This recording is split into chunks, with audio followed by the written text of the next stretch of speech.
Thankfully, God protected the child. He was one in 80,000 babies that was born with the water bag fully intact. Hi, I'm Charmaine. And I'm Justine.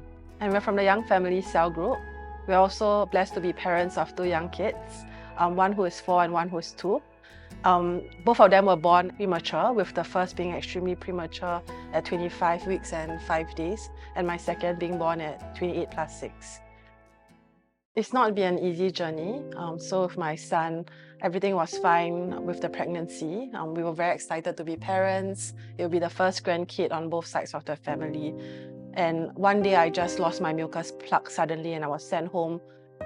And the next thing I knew, I gave birth without help in an ambulance, without the benefit of having a neonatal team on standby. But thankfully, God protected the child. He was one in 80,000 babies that was born with the water bag fully intact. And that protected him until we could get specialized medical help at KKH. He was in the NICU for almost 4+ months, and he came home with oxygen support, with a CPAP machine, as well as a feeding tube that we had to use for many months. The first few weeks were very rocky. He was intubated for more than 7 weeks. I was unable to carry him, and he had an oxygen tube that we could not extubate to take it out of the lungs. Each time we tried, the lungs would collapse, and each phone call would bring fear that it was bad news. I recall not being able to press the lift button up to go to the NICU because I wasn't sure what I would find there, whether I would see my son or not. It was also during the height of COVID when we had to go up one by one, and I could not visit with my husband on most occasions. He also had to have heart surgery even before he was meant to be born. I recall, especially when I was in the KKH lobby alone, waiting for my husband to come down or waiting for my turn to see my son, God will reassure me with his presence, in the form of a breeze, a warm, gentle breeze when I was alone. We also prayed together as a couple every day, especially at critical junctures. We also acknowledge that God is sovereign. He's worthy to be praised despite the outcome. So very recently, he went for a music lesson, and music is something that he loves, but yet he was not that responsive to the teacher. So I think that just brought back moments about, like, was that something I could have done? Was that something? Is it me again that is why he had to go through a harder journey than most kids in order to get to where people take for granted that they would get to. But despite not knowing what the future would hold, I know that he's a child who loves God. He's a child who's happy.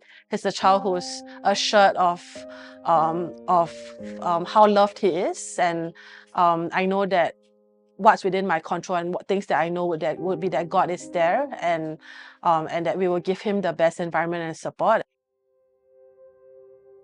I held on to 2 Corinthians 12, verse 9. But he said to me, "My grace is sufficient for you, for my power is made perfect in weakness. Therefore I would boast all the more gladly about my weaknesses, so that Christ's power may rest in me." I'm not strong, and people around me kept saying I was. I tend to get emotional very easily and had so many moments where I did not know if my son would come home from the NICU, if he would ever walk, or if he would ever speak. Yet because I was weak and could only hold on to God, he held me up when I could not hold myself up.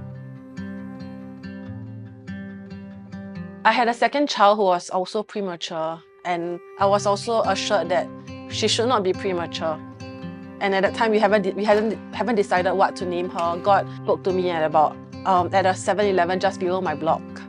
So he gave me this word "Qi," which is "Jun Wang de Wang" and "Qi Ji de Qi."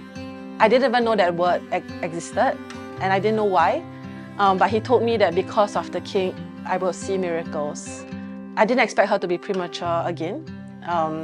But what happened was that the next day I had to be hospitalized for 3 weeks because I lost my mucus plug again prematurely. And I gave birth at almost 29 weeks with an emergency C-section because the cord was around her neck and I was already having contractions. So God already prepared me in advance and gave me the calm and reassurance and peace that I needed, that all will be okay. She's almost 2, she has exceeded almost all her milestones, and God knew that I needed this miracle because of the first experience.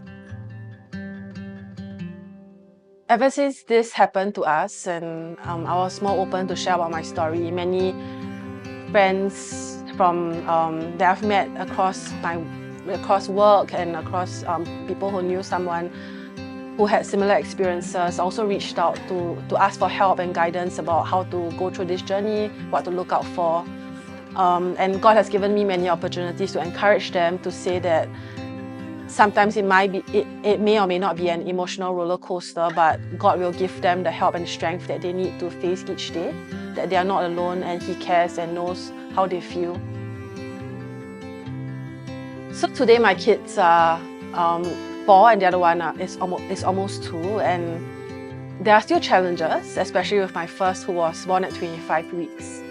And God has given us the strength, the grace to go through every day now, even as we struggle with diagnosis and struggle with not knowing what the future would hold. But what I know is that God is with me along the way, and He's someone that I would want to share about to everyone, regardless of what challenges they are facing in their journey of life.